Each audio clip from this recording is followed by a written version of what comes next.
आज हम बात करेंगे उस मुद्दे की जो हर भारतीय को जानना चाहिए। एक बार फिर भारत के हाथ निराशा लगी है और इसका कारण बना है चीन का वीटो।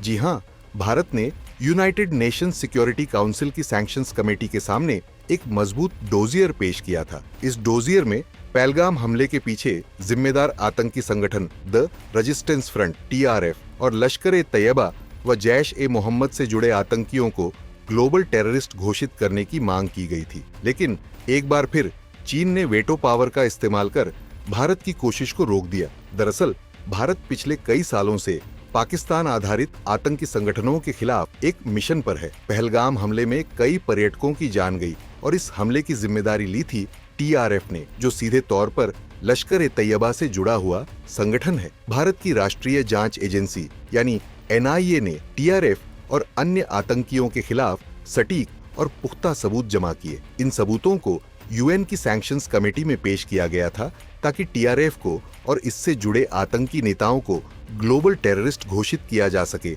लेकिन भारत की ये कोशिशें एक बार फिर चीन की दीवार से टकरा गईं। चीन ने वीटो का इस्तेमाल करके भारत की रिक्वेस्ट को रोक दिया। ये पहली बार नहीं हुआ है। इससे पहले भी मसूद अजहर जैसे खतरनाक आतंकी को वैश्विक आतंकी घोषित करने में चीन ने सालों तक अड़ंगा लगाया था। इस बार TRF लश्कर के 5 आतंकी और जैश से जुड़े टेरर कमांडर्स को ब्लैकलिस्ट करने की मांग की गई थी, लेकिन चीन ने सारे नाम ब्लॉक कर दिए। इसका सीधा मतलब क्या है?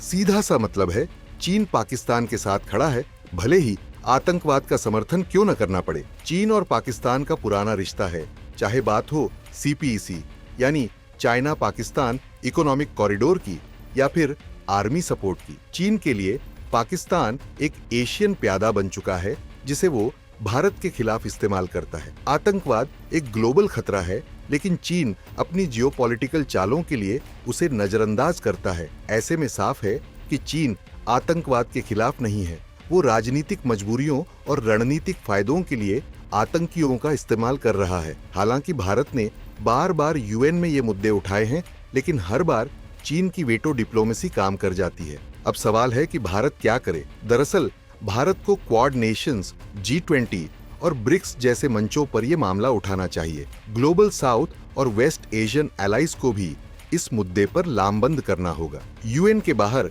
एक ऑल्टरनेटिव एंटी टेरर फोरम की भी चर्चा शुरू हो सकती है। भारत की आतंकवाद के खिलाफ जंग सिर्फ एक देश की नहीं, पूरे विश्व की जिम्मेदारी है। अगर चीन जैसे देश आतंकियों को राजनीतिक ढाल देते रहेंगे तो कल को कोई भी देश सुरक्षित नहीं रहेगा। ये कहना गलत नहीं होगा कि UN में भारत की नहीं, आतंक की हार होनी चाहिए, लेकिन अफसोस आज फिर जीत गया चीन और बच गए आतंकी और वजह बनी वीटो, जिसे कभी भारत ने चीन को दे दिया था।